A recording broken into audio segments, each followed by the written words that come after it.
하늘은 독생녀를 보내는 한민족 가운데서 독생자 예수님의 사명을 계승받아 완수하실 수 있는 분으로 문선명 선생을 부르시어 천명을 주셨다.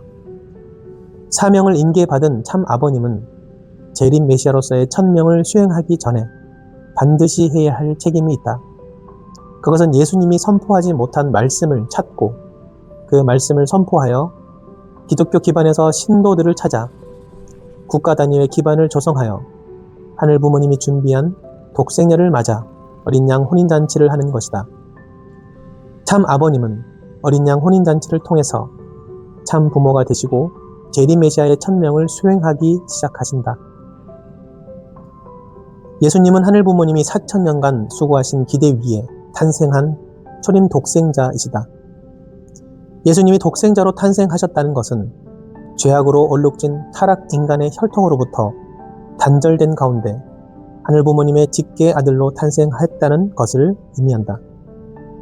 하늘 부모님의 직계 아들인 독생자는 하늘 부모님과 직접 관계를 맺고 소통할 수 있다.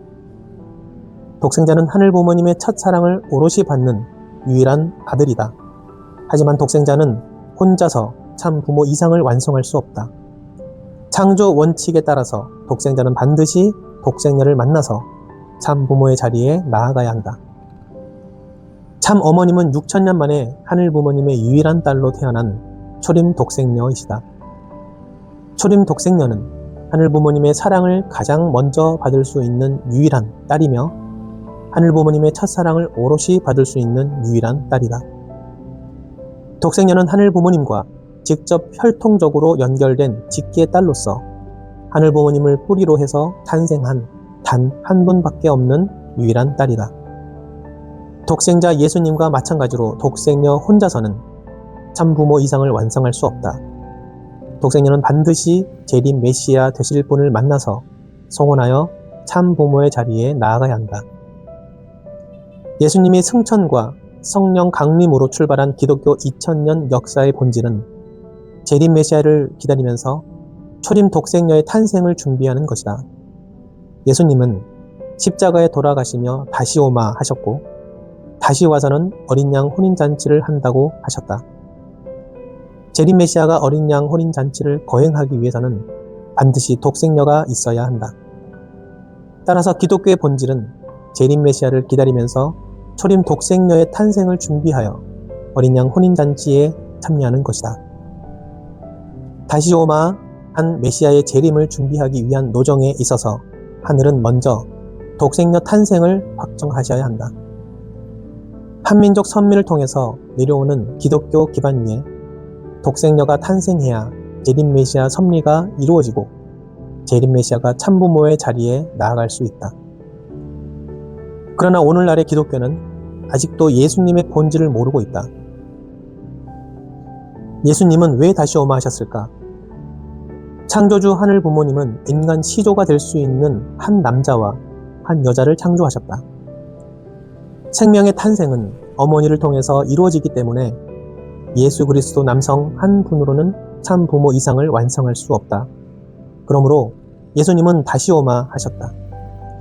다시 와서 어린 양 혼인 잔치를 통해서 참 부모의 자리에 나아가 타락 인간을 중생 부활시키고자 하셨다.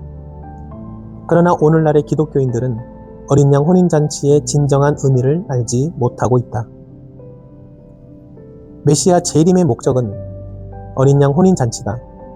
어린 양 혼인 잔치를 위해서는 독생녀의 탄생이 전제되어야 한다. 독생녀 탄생이 결정되면 재림 메시아의 사명을 하실 분은 예수님으로부터 메시아 사명을 인계받을 수 있다. 독생녀가 탄생되어야 재림 메시아가 오시는 동기가 생긴다. 독생녀가 탄생되어야 재림 메시아가 책임을 할 수 있다. 독생녀가 탄생되어야 재림 메시아의 행동이 개시된다.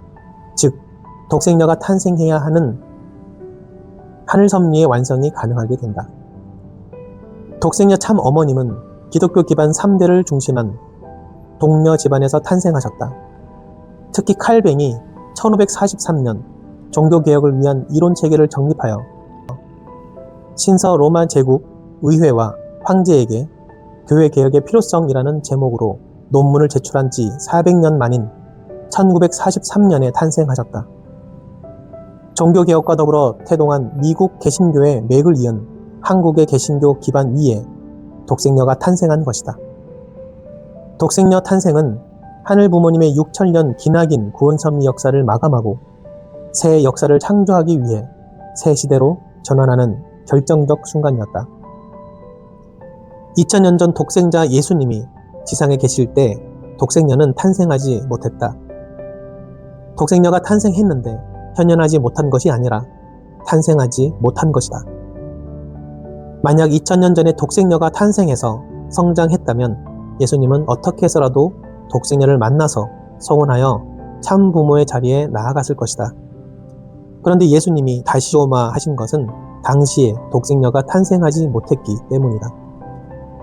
독생자와 독생녀는 본연의 에덴 동산에서 탄생한 인간 시주와 마찬가지로 하늘 부모님과 일문일답할 수 있고 하늘 부모님의 뜻과 창조 원리를 본성적으로 알 수 있다. 독생자이신 예수님이 그러하셨다. 2000년 전에 독생자로 오신 예수님은 배우지 않아도 스스로 체험하고 느껴서 알고 생활할 수 있었다. 독생녀이신 참 어머님도 그러하셨다. 독생녀로 탄생하신 참 어머님은 성장 기간에 누가 가르쳐주지 않아도 하늘의 창조 원칙을 스스로 체험하고 느껴서 행동하셨다. 하늘 부모님의 뜻을 중심 삼고 스스로 판단하고 결심해서 순결된 완성의 자리에 나아갈 수 있었다.